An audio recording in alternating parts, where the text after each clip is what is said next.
आइए आज की इस सभा को हम शुरू करते हैं। आइए हम मिलकर प्रभु को धन्यवाद देना शुरू करें। Thank you Jesus, thank you Lord, hallelujah. धन्यवाद यीशु मसीह, धन्यवाद यीशु मसीह, धन्यवाद यीशु मसीह।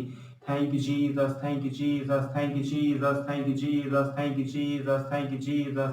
Hallelujah, hallelujah, hallelujah, hallelujah, hallelujah, hallelujah, hallelujah. धन्यवाद हो यीशु, धन्यवाद हो यीशु, धन्यवाद हो यीशु, धन्यवाद हो यीशु। पवित्र आत्मा आपका धन्यवाद हो, पवित्र आत्मा आपका धन्यवाद हो, पवित्र आत्मा आपका धन्यवाद हो, पवित्र आत्मा आपका धन्यवाद हो। पिता आपका धन्यवाद हो, आपकी स्तुति हो, स्तुति हो, स्तुति हो, स्तुति हो, स्तुति हो, स्तुति हो, स्तुति हो। Hallelujah, hallelujah, hallelujah, hallelujah, hallelujah, hallelujah, hallelujah. रेबे शेखेरिया लरबारी माना शेखेरे रेबे शेखेरिया लरबारी माना शेखे। Thank you Jesus, thank you Lord, thank you Lord, thank you Lord, thank you Lord, thank you Lord. Hallelujah, hallelujah, hallelujah, hallelujah, hallelujah. जीवित परमेश्वर हम आपकी स्तुति करते, स्तुति करते, स्तुति करते, स्तुति करते, बढ़ाई करते हैं परमेश्वर। Thank you Lord, thank you Lord, thank you Lord, thank you Lord. Hallelujah, hallelujah, hallelujah. आज के इस दिन के लिए आपका धन्यवाद प्रभु। इस समय के लिए हम आपका धन्यवाद करते हैं, जबकि आपकी आराधना करते हैं, आपकी स्तुति करते हैं, आपके वचन को पढ़ते प्रभु। हम चाहते हैं परमेश्वर आपकी उपस्थिति प्रभु हमारे बीच में पाई जाए परमेश्वर। अपने जीवनों को हम आपके हाथों पर देते हैं, आपके अद्भुत नाम की स्तुति करते हैं, आपकी महिमा करते हैं परमेश्वर। Thank you Jesus, thank you Lord, thank you Lord, thank you Lord. Hallelujah. धन्यवाद यीशु मसीह, धन्यवाद यीशु मसीह, धन्यवाद यीशु मसीह। Thank you Jesus, thank you Jesus, thank you Jesus, thank you Jesus. धन्यवाद यीशु, धन्यवाद यीशु, धन्यवाद यीशु, धन्यवाद यीशु। Hallelujah, hallelujah, hallelujah. Thank you Lord. प्रभु आज के इस दिन के लिए आपका धन्यवाद प्रभु। आपके नाम की महिमा हम करते परमेश्वर। Thank you Jesus, thank you Lord. धन्यवाद यीशु मसीह। प्रभु जी हम पर अनुग्रह करें, दया करें लॉर्ड। Thank you Jesus. स्तुति आराधना के लिए प्रभु आप हमारी अगुवाई करें पवित्र आत्मा। Thank you Lord, thank you Lord. Hallelujah.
Thank you Jesus, hallelujah.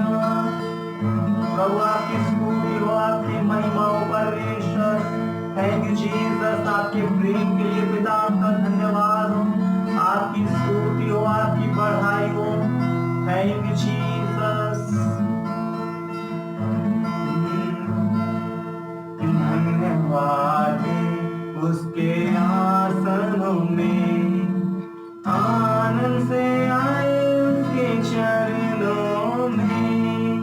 धन्यवाद उसके आसनों में, आनंद से आए उसके चरणों में। संगीत गाकर खुशी से मुक्ति की चट्टान को ललकारे। परम पिता की हम स्तुति गाएं। कोई है जो बचाता हमें। परम पिता की हम स्तुति गाएं। कोई है जो बचाता हमें। सारे पापों को करता क्षमा, सारे रोगों को करता चंगा। परम पिता की हम स्तुति गाएं। कोई है जो बचाता हमें। कोई हमारा है परम पिता, नरक चुकाता है सर्व सदा।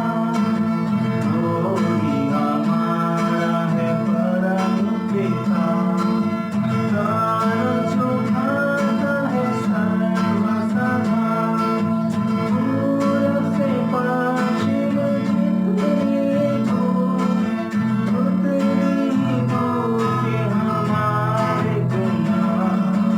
परम पिता की हम स्तुति गाएं।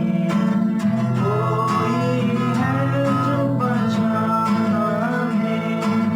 परम पिता की हम स्तुति गाएं। कोई है जो बचाता हमें। Thank you Jesus, hallelujah, hallelujah, hallelujah. धन्यवाद यीशु, धन्यवाद यीशु। प्रभु सचमुच हम आपका धन्यवाद करते हैं प्रभु, क्योंकि आपकी उपस्थिति हमारे बीच में है परमेश्वर। और हम दिल से धन्यवाद करते हैं प्रभु, क्योंकि सचमुच आप हमसे इतना प्रेम करते हैं प्रभु। हम आपके प्रेम के लिए धन्यवाद देते हैं प्रभु। आपके अनुग्रह के लिए हम आपका धन्यवाद करते हैं। आपकी दया के लिए हम आपका धन्यवाद करते हैं लॉर्ड। इस सुंदर समय के लिए प्रभु आपका धन्यवाद। अपने जीवनों को हम आपके हाथों पर देते हैं। इस विनती को हमारे प्रभु और उद्धारकर्ता यीशु मसीह के नाम में होकर मांगते हैं, आमीन। इस सुंदर समय के लिए प्रभु ने हमें ये समय दिया कि आज हम उसकी उपस्थिति में आने पाए, उसकी आराधना करने पाए। हम दिल से प्रभु का धन्यवाद दें और साथ ही साथ हम धन्यवाद दें, प्रभु ने हमें अवसर दिया कि आज हम उसके पवित्र वचन को सुन सकते हैं, उसको सीख सकते हैं। इसके लिए हम प्रभु के आभारी हैं। सचमुच इतना इजीली हमारे लिए वचन का अवेलेबल हो जाना सचमुच ये प्रभु का अनुग्रह है, वरना और कोई तरीका नहीं है कि हमारे पास इतना इजीली परमेश्वर का वचन अवेलेबल होता। अगर हम पुराने दिनों पर गौर करें, लोग परमेश्वर के वचन को लेकर कितना तरसते थे। लोगों के पास बाइबल्स नहीं थे, लेकिन आज हम सबके पास व्यक्तिगत बाइबल होती है और हम प्रभु के वचन को सीख सकते हैं। जगह जगह सभाएं और प्रभु के संदेश हमें सुनने को मिलते रहते हैं। ये सचमुच प्रभु का अनुग्रह है। हम प्रभु के अनुग्रह के लिए, उसके वचन के अनुग्रह के लिए हम उसका धन्यवाद देते हैं। आइए हम सब मिलकर आज के वचन में चलेंगे। मेरे साथ निकाल लें इफिसियों की पत्री और उसका 5वां अध्याय। बीते दिनों पर हमने इफिसियों की पत्री से बहुत कुछ सीखा।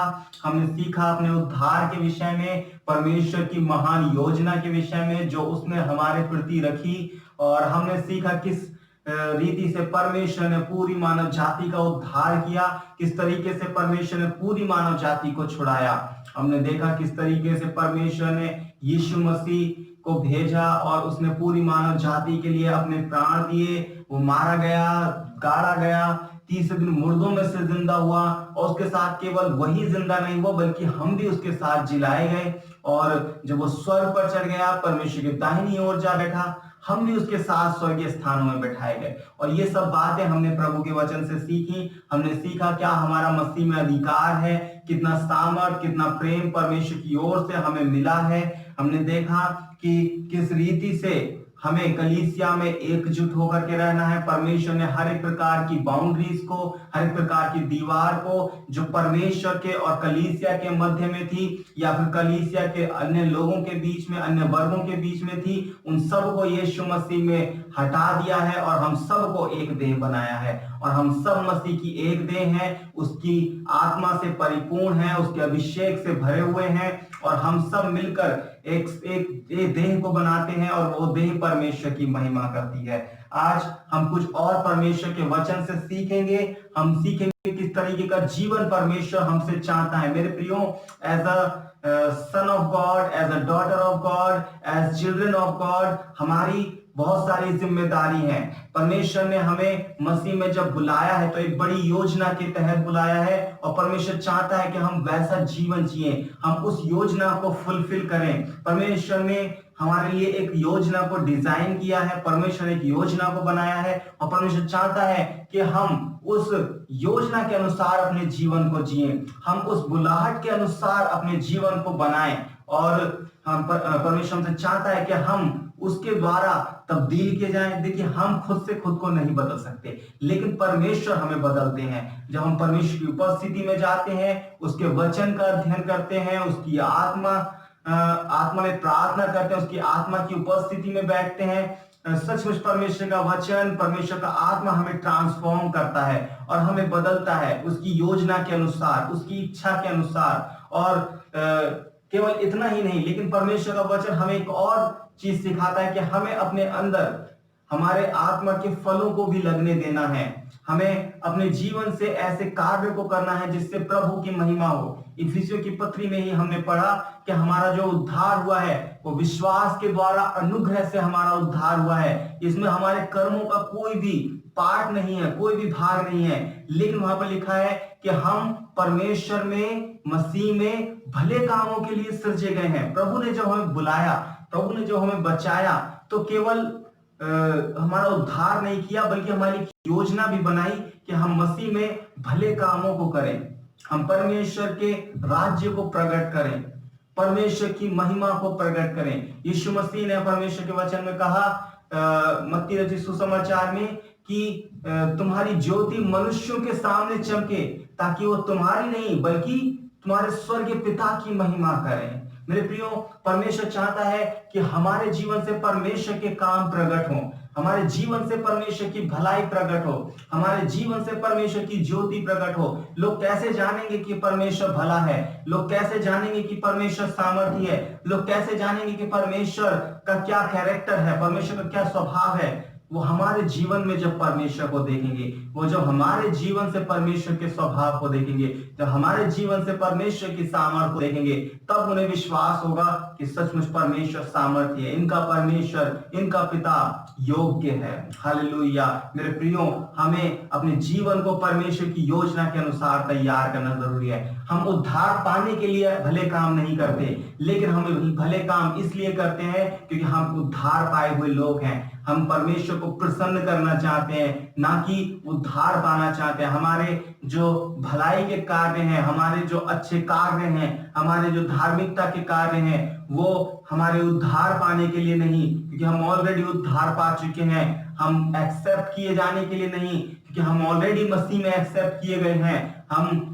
पवित्र ठहरने के लिए नहीं, पवित्र बनने के लिए नहीं, क्योंकि हम ऑलरेडी पवित्र ठहराए चुके हैं, बल्कि इसलिए ताकि उनसे परमेश्वर की महिमा प्रकट हो, ताकि उनसे परमेश्वर की बढ़ाई हो, ताकि उनसे परमेश्वर को हम प्रसन्न कर सके। मेरे प्रियो, हाँ प्रियो, ये हमारा उद्देश्य है भले कार्यों का। ये हमारा उद्देश्य है एक ऐसा जीवन जीने का जिससे परमेश्वर की महिमा हो। आइए हम परमेश्वर के वचन में चलें। मेरे साथ निकाल लेंगे इफिसियों की पत्री, उसका 5वां अध्याय। वहां पर लिखा है, इसलिए प्रिय बालकों के समान परमेश्वर का अनुकरण करो, प्रिय बालकों के समान परमेश्वर का अनुकरण करो। मेरे प्रियो, हम अगर संसार में देखें तो बहुत से माता पिता ऐसे हैं जिनकी बहुत सारी संतानें होती हैं और हर संतान एक जैसी नहीं होती।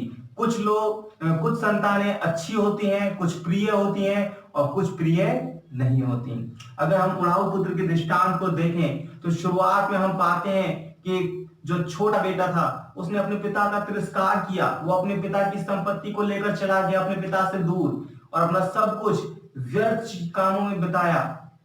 मेरे प्रियो, ये कार्य एक प्रिय संतान के नहीं हो सकते, लेकिन बाइबल बताती है कि वो वापस लौटा, ये एक प्रिय संतान का कार्य है। वो वापस लौटा, अपने पिता से माफी मांगी, अपने पिता से मेल किया, ये एक प्रिय संतान का कार्य है। मेरे प्रियो, हम अपने जीवन को जो हमें मिला है, हम अपने जीवन से अपने उद्धार को जो परमेश्वर हमें दिया है, हम उसको कैसे इस्तेमाल करते हैं? क्या हम उसे परमेश्वर की महिमा के लिए इस्तेमाल कर रहे हैं? यीशु मसीह ने हमारे लिए क्रूस पर जान दे दी, उसने हमारे लिए अपना पूरा जीवन दे दिया। आज हम उसके लिए कैसा जीवन जीना चाहते हैं? क्या हमारे जीवन में उसके प्रति आभार है? क्या हम उसके लिए कुछ करना चाहते हैं? क्या हम उससे प्रेम करते हैं? मेरे प्रियो, ये सारी बातें हैं जो हमें प्रिय संतान बनाती हैं। इसलिए प्रिय बालकों के समान परमेश्वर का अनुकरण करो। एक उड़ाऊ पुत्र के समान नहीं, एक ऐसी संतान के समान नहीं जो कि अपने पिता से प्रेम नहीं करती, उसकी सारी संपत्ति को बेकार करती है, उसकी सारी संपत्ति को उड़ा डालती है, एक लज्जा का कारण होती है। ऐसी संतान नहीं, बल्कि प्रिय संतान के समान हमें परमेश्वर का अनुकरण करना है। क्या लिखा है? परमेश्वर का अनुकरण करो।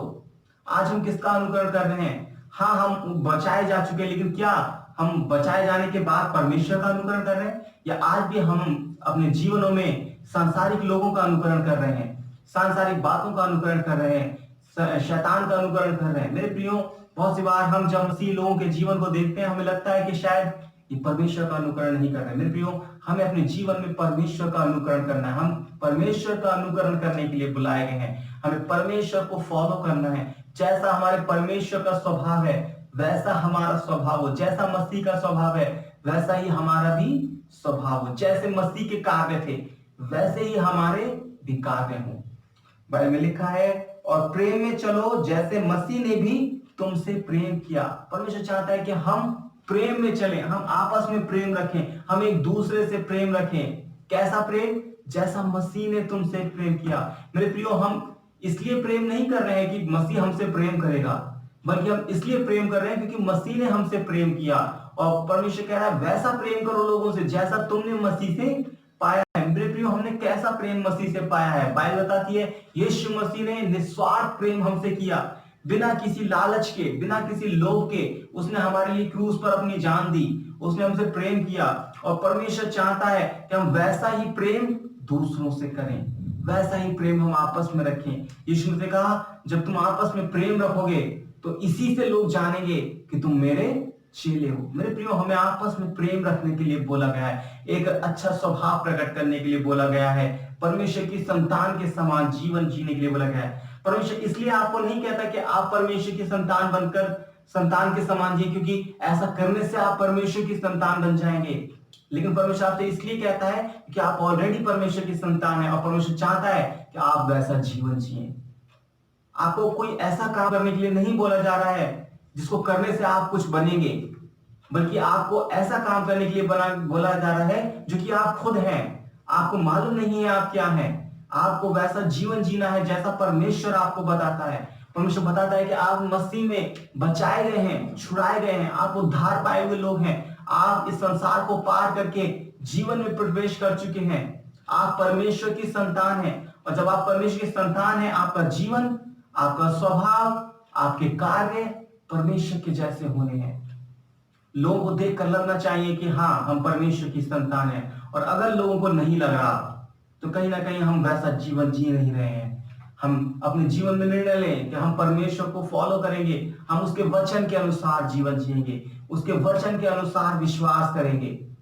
हम अपने भावनाओं के अनुसार नहीं, अपनी सोच के अनुसार नहीं, अपनी समझ के अनुसार नहीं, बल्कि परमेश्वर के वचन के अनुसार जीवन जिएंगे। हालेलुया। यहाँ पर लिखा है इसलिए प्रेम में चलो जैसे मसीह ने भी तुमसे प्रेम किया और हमारे लिए अपने आप को सुखदायक सुगंध के लिए परमेश्वर के आगे भेंट करके बलिदान कर दिया। जैसा पवित्र लोगों के योग्य है वैसा ही तुम में व्यभिचार और किसी प्रकार के अशुद्ध काम या लोभ की चर्चा तक ना हो, और न निर्लज्जता की और ना मूर्ता की बातचीत की, ना ठट्ठे की, क्योंकि ये बातें शोभा नहीं देती, वरन धन्यवाद ही सुना जाए। मेरे प्रियो, क्या लिखा है प्रभु के वचन में? प्रभु के वचन में लिखा है कि जैसा पवित्र लोगों के योग्य है वैसा ही तुम में पाया जाए। ऐसा ना हो कि तुम में व्यभिचार की बातें हो, लोभ की चर्चाएं हो, या ठट्ठे की, निर्लज्जता की, मूर्ता की बातचीत। ये सब बातें हमारे जीवन में नहीं होने चाहिए। हमें इन सब चीजों से बचना है। हमारे जीवन में ऐसी बातें हो जो कि पवित्रता की हो, जो कि शोभा देती हो।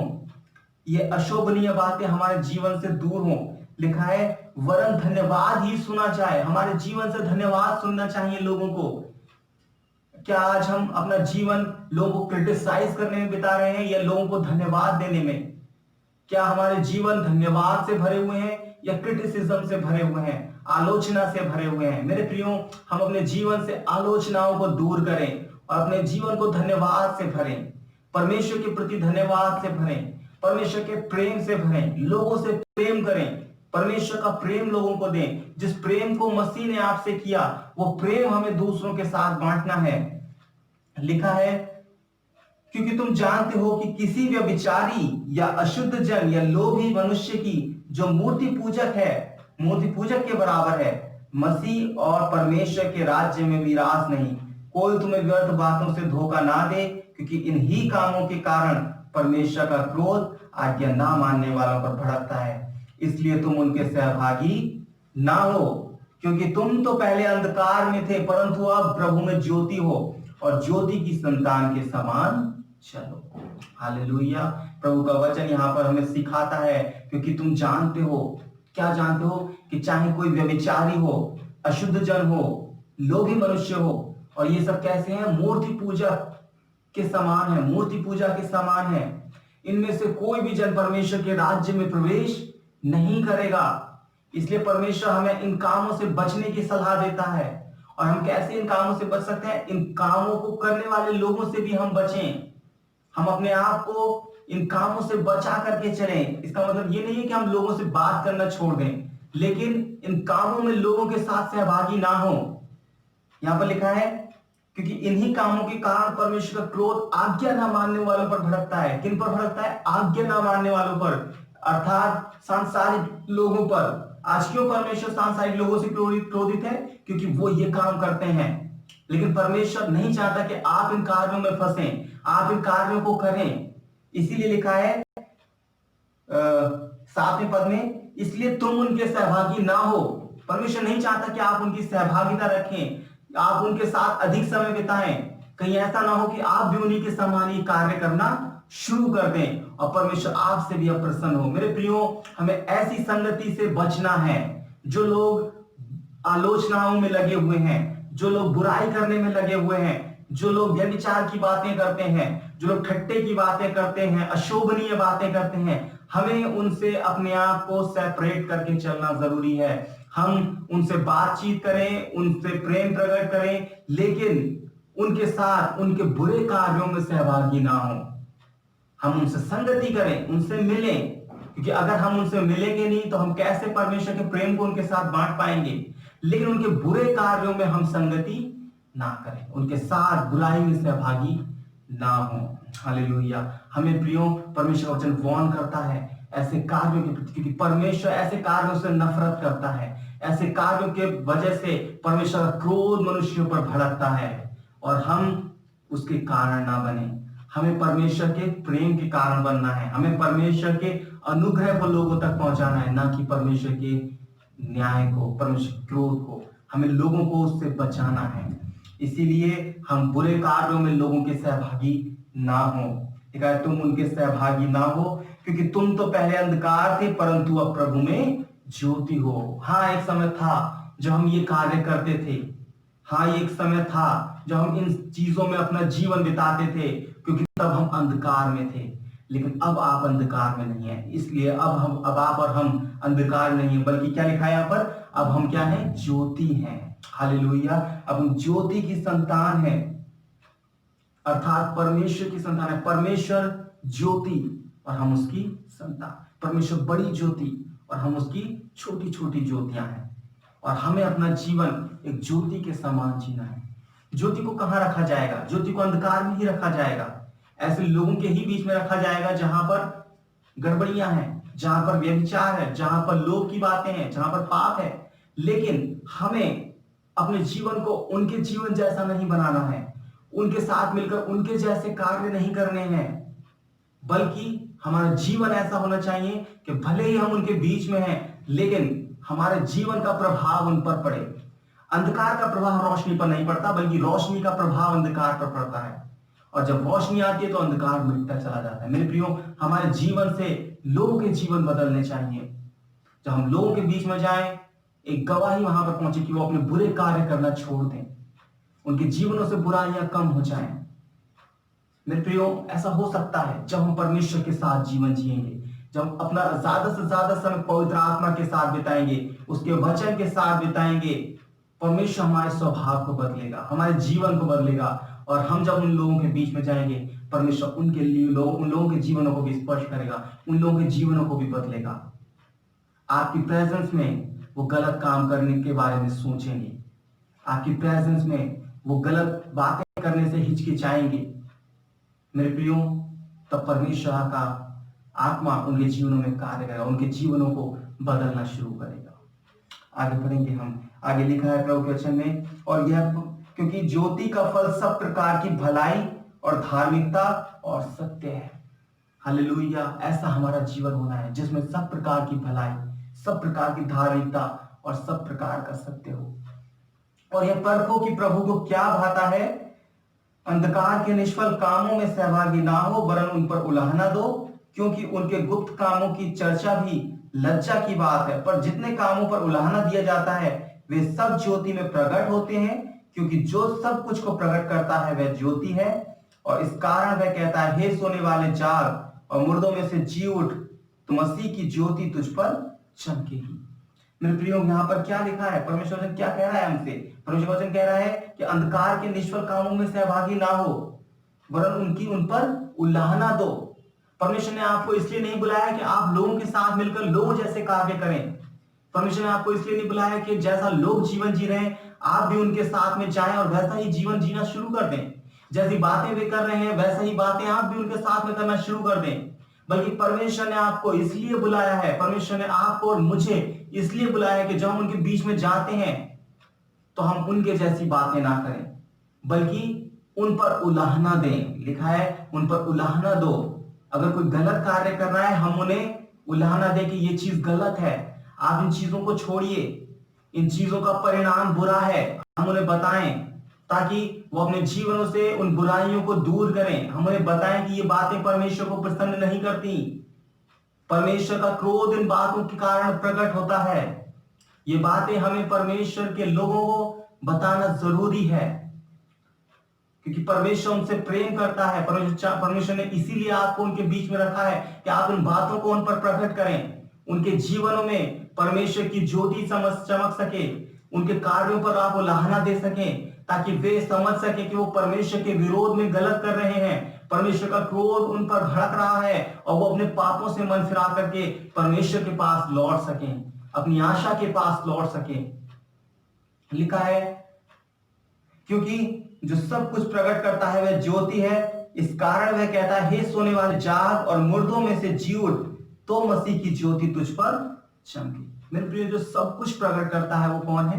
ज्योति, अर्थात परमेश्वर।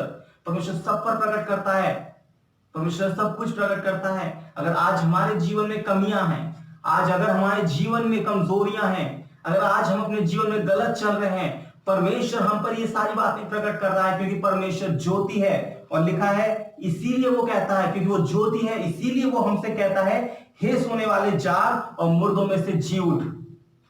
ये शब्द किसके लिए है? आज हमारे लिए है, क्योंकि परमेश्वर जो ज्योति है वो नहीं चाहता कि हम ऐसा जीवन जिए, वो नहीं चाहता कि हम सोते रहें, क्योंकि जो सोते हैं वो अंधकार में सोते हैं, बल्कि परमेश्वर चाहता है कि हम जागें। और लिखा है, जब तू जागेगा तब परमेश्वर की ज्योति तुझ पर चमकेगी। परमेश्वर चाहता है कि हम अपने जीवनों में जाग उठें, हमारे जीवनों से परमेश्वर की ज्योति प्रकट हो। लेकिन ये तभी होगा जब हम अपने जीवनों में जागेंगे।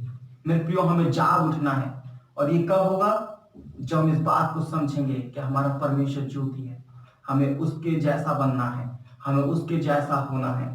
लिखा है, इसलिए ध्यान से देखो कि कैसी चाल चलते हो, निर्बुद्धियों के समान नहीं परंतु बुद्धिमानों के समान चलो, और अवसर को बहुमूल्य समझो, क्योंकि दिन बुरे हैं। इस कारण निर्बुद्धि ना हो, पर ध्यान से समझो कि प्रभु की इच्छा क्या है।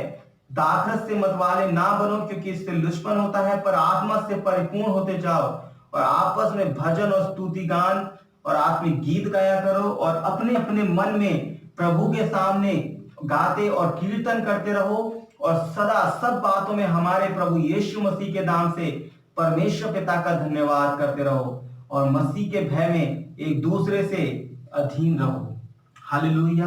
यहाँ पर लिखा है कि इसलिए ध्यान से देखो तुम कैसी चाल चलते हो। मेरे प्रियो, हमारी चाल मायने रखती है। हाँ, हमने उद्धार पाया है परमेश्वर के अनुग्रह से। हाँ, परमेश्वर ने हमें फ्रीली धर्मी ठहराया है। हाँ, परमेश्वर ने हमें सारे अधिकार और सामर्थ्य दिए हैं। लेकिन इन सब के बावजूद आपकी वॉक मायने रखती है। परमेश्वर देखता है आपके जीवन को। ये सब कुछ प्राप्त करने के बाद भी आपका जीवन कैसा है। मेरे प्रियो, हो सकता है कि हम आज भी गलत चल रहे हो, सब कुछ प्राप्त करने के बाद भी आज भी हमारे जीवन में कोई बदलाव ना हो, हमारे स्वभाव में, हमारी चाल में कोई बदलाव ना हो। परमेश्वर चाहता है कि आज हम उसे बदलें। आज हम निर्णय लें कि हम परमेश्वर की आत्मा के अनुसार चलेंगे, हम परमेश्वर के वचन के अनुसार चलेंगे, हम परमेश्वर की पीछे पीछे चलेंगे, परमेश्वर के स्वभाव को फॉलो करेंगे, परमेश्वर को अनुकरण करेंगे। अगर कोई व्यक्ति भिखारी है, एक भिखारी है, अगर आप उसे ढेर सारे पैसे दे दें, ढेर सारा धन दे दें, तो उसका जीवन क्या हो जाएगा? बदल जाएगा। वो अब पुराने कपड़े नहीं पहनेगा, बल्कि नए कपड़े पहनेगा। अब वो लोगों के फेंकी हुई चीजें नहीं खाएगा, बल्कि वो अच्छा भोजन करेगा। अब वो सड़क पर नंगे पैर नहीं घूमेगा, बल्कि पांव में सुंदर जूते पहनकर, बढ़िया कपड़े पहनकर कार में घूमेगा, क्योंकि अब उसके पास बहुत सारा पैसा है।